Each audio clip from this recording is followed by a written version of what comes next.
नमस्कार, मैं मिस्टर रहस्य आपका फिर से स्वागत करता हूं। आज हम मणिपुर में हो रहे जातीय संघर्ष के बारे में चर्चा करेंगे, जिसका मुख्य कारण म्यांमार से अवैध प्रवासियों का प्रवेश है। इस संघर्ष के मणिपुर की सामाजिक और राजनीतिक संरचना पर क्या प्रभाव पड़ रहे हैं, इसे हम गहरे से समझेंगे। खासकर मेईतेई समुदाय की चिंताओं और मिजोरम के मुख्यमंत्री लालडूहोमा द्वारा दिए गए बयान को लेकर, जो इस संकट को और भी जटिल बना रहे हैं। क्या यह संघर्ष केवल एक स्थानीय मुद्दा है या फिर इससे जुड़ी बड़ी भू राजनीतिक समस्याएं भी हैं? आइए इस विषय पर विस्तार से चर्चा करें। क्या मेईतेई समुदाय को अनुसूचित जनजाति दर्जे से वंचित करना अन्यायपूर्ण है? क्या मिजोरम के मुख्यमंत्री लालडूहोमा एक नया राष्ट्र बनाने की योजना बना रहे हैं?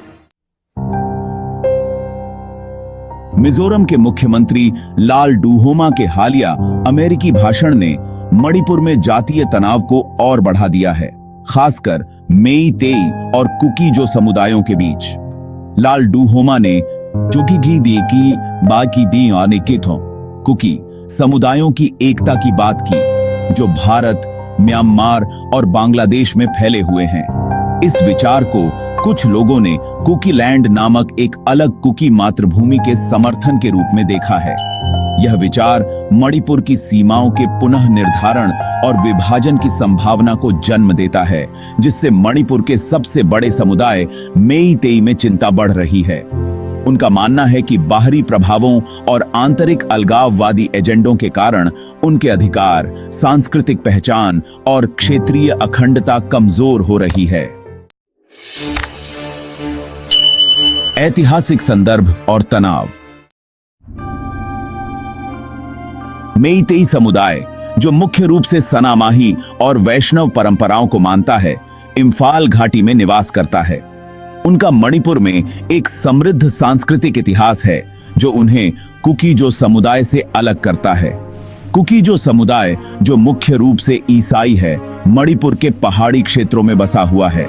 यह भौगोलिक और सांस्कृतिक विभाजन लंबे समय से जातीय और राजनीतिक जटिलताओं का कारण रहा है। भूमि, संसाधनों और राजनीतिक प्रतिनिधित्व पर विवाद समय समय पर तनाव का कारण बने हैं।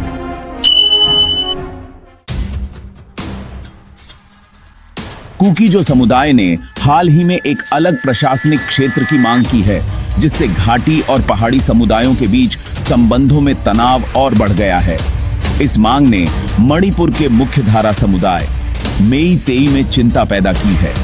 वे मानते हैं कि यदि यह मांगें स्वीकार की जाती हैं, तो राज्य का विभाजन हो सकता है, जो उनके लिए गंभीर सांस्कृतिक और राजनीतिक परिणाम ला सकता है।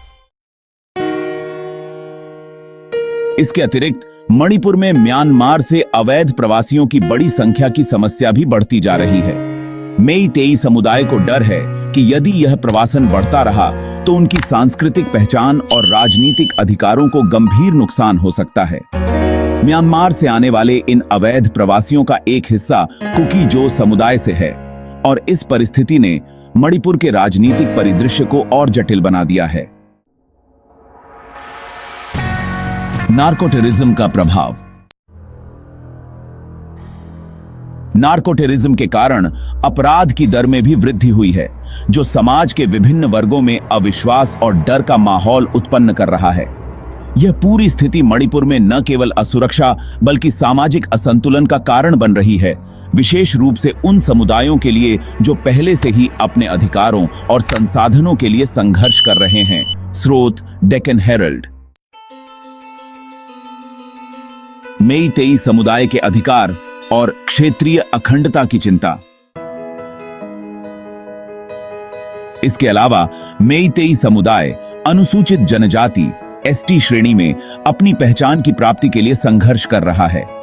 उनका मानना है कि राज्य का विभाजन उनके कानूनी संरक्षण और समान अधिकारों के प्रयासों को और जटिल बना देगा।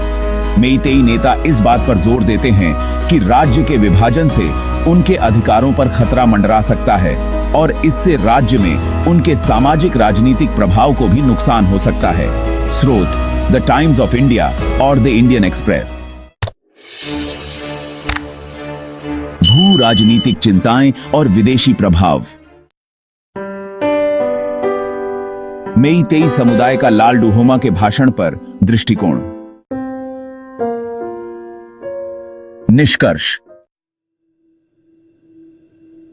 आज की चर्चा से यह स्पष्ट हो जाता है कि मणिपुर में चल रहे संघर्ष की जड़ें गहरी हैं, जो केवल अवैध प्रवासियों के कारण उत्पन्न नहीं हुई हैं, बल्कि क्षेत्रीय और सांस्कृतिक विभाजन भी इसका एक महत्वपूर्ण हिस्सा है। मेइतेई समुदाय अपनी भूमि और अधिकारों की रक्षा करने की कोशिश कर रहा है, जबकि बाहरी दबाव और आंतरिक अलगाववाद की भावना स्थिति को और जटिल बना रही है। हमें उम्मीद है कि इस मुद्दे का सामंजस्यपूर्ण समाधान निकाला जा सके, जो मणिपुर की सांस्कृतिक और क्षेत्रीय अखंडता को बनाए रखते हुए सभी समुदायों के अधिकारों का सम्मान करे। धन्यवाद।